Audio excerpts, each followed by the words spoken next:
சுமார் 1300 ஆண்டுகளுக்கு முன்பு மதுரையை கூன்பாண்டியன் என்கின்ற அரசன் ஆண்டு வந்தான். அப்போது அவன் சமண சமயத்தை தழுவியிருந்தான். அந்த நேரத்தில் அவனுக்கு வெப்புநோய் ஏற்பட்டுவிட்டது. அதை சமண சமயத் துறவிகளால் சரி செய்ய முடியவில்லை.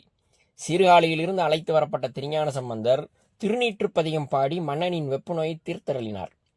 தங்கள் தோல்வியை ஒப்புக்கொள்ள இயலாத சமணர்கள் மீண்டும் வாதத்தில் ஈடுபட்டனர்.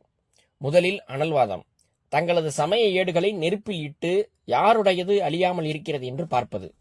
அதில் திருஞான சம்பந்தரின் ஏடுகள் எரியாமல் அப்படியே இருந்தது. சமணர்களின் ஏடுகளோ எரிந்து சாம்பலாகிவிட்டன. அதன்பின் புனல்வாதம். வைகை ஆற்றில் தங்களது சமய ஏடுகளை போட்டு அதில் எது பாதுகாப்பாக கரையேறுகிறது என்று பார்ப்பது. அப்படி இருக்க சமணர்களின் ஏடுகளோ ஆற்று வெள்ளத்தில் அடித்துச் செல்லப்பட்டு விட்டது. ஆனால் திருஞான சம்பந்தரின் ஏடுகளோ ஆற்று வெள்ளத்தை எதிர்த்து கொண்டு பல மைல்கள் தாண்டி ஒரு இடத்தில் கரையொதுங்கியது.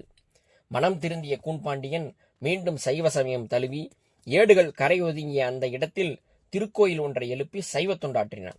அந்த இடம்தான் இது.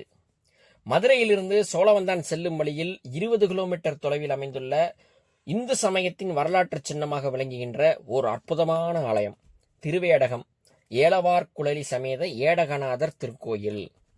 வைகை ஆற்றங்கரையோரம் அமைந்துள்ள இந்த அழகான திருக்கோயில் காசிக்கு இணையானதாக சொல்லப்படுகிறது. இங்கு முன்னோர்களுக்கு திதி தர்ப்பணம் கொடுக்கப்பட்டு வருகின்றது. திருஞான சம்பந்தரின் நினைவை போற்றும் விதமாக இந்த கோயிலுக்கு அருகிலேயே திருஞான சம்பந்தருக்கு ஒரு சிறிய ஆலயம் ஒன்று எழுப்பப்பட்டுள்ளது. இங்கு சென்று வந்தால் நம்முடைய பாவங்கள் அனைத்தும் நீங்கி புண்ணியம் கிடைக்கிறது. அப்படிப்பட்ட ஒரு சிறப்புமிக்க ஸ்தலம். இப்படிப்பட்ட ஆலயங்கள் தான் இந்து சனாதன தர்மத்தின் அரணாக இன்று வரை விளங்குகிறது என்று சொன்னால் அது மிகையாகாது.